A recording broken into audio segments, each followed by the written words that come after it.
Hemodialisa adalah salah satu layanan kesehatan berbiaya tinggi yang dijamin BPJS Kesehatan. Pasien penderita gagal ginjal kronis membutuhkan layanan rutin hemodialisa minimal 2 kali seminggu di rumah sakit. Pelayanan ini sebelumnya mengharuskan pasien mengambil rujukan dari puskesmas sebelum ke rumah sakit.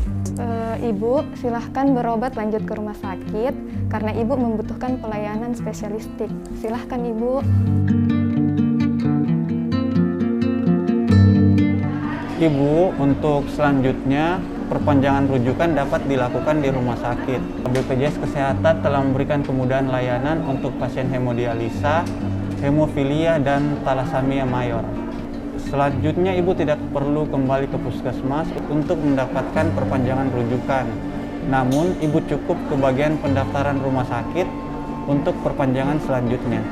Alhamdulillah, hal ini sangat membantu. Terima kasih.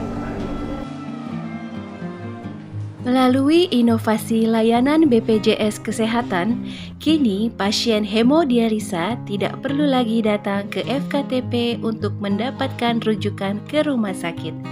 Pasien cukup datang langsung ke rumah sakit untuk mendapatkan layanan.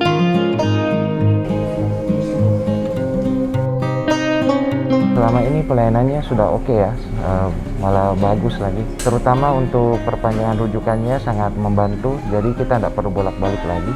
Jadi kita tidak perlu pusing lagi gimana, kita bisa perpanjangan langsung di rumah sakit. Kemudahan layanan hemodialisa telah terbukti berhasil meningkatkan kepuasan peserta.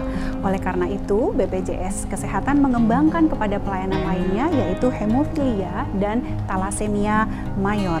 Sejak tahun 2021, kami mengembangkan layanan simpatik, pelayanan simplifikasi bagi hemodialisa, talasemia mayor, dan hemofili. BPJS Kesehatan hadir untuk generasi yang lebih sehat. Terima kasih buat masyarakat yang membayar BPJS tepat waktu. Terima kasih banyak karena kita ini mungkin orang-orang di luar Pak Ton tidak merasakan seperti yang kita rasa ini. Kita ini keluarga hemofilia sangat terbantu dengan adanya BPJS. Jadi anak kami sekarang ini talasemia umur sekarang dari 6 bulan sampai sekarang sudah 8 tahun. Sangat bersyukur adanya yang namanya BPJS. Karena dengan BPJS ini kami bisa merawat anak kami seperti anak-anak biasa. Dan dengan bantuan BPJS juga tidak terlalu banyak mengeluarkan biaya begitu.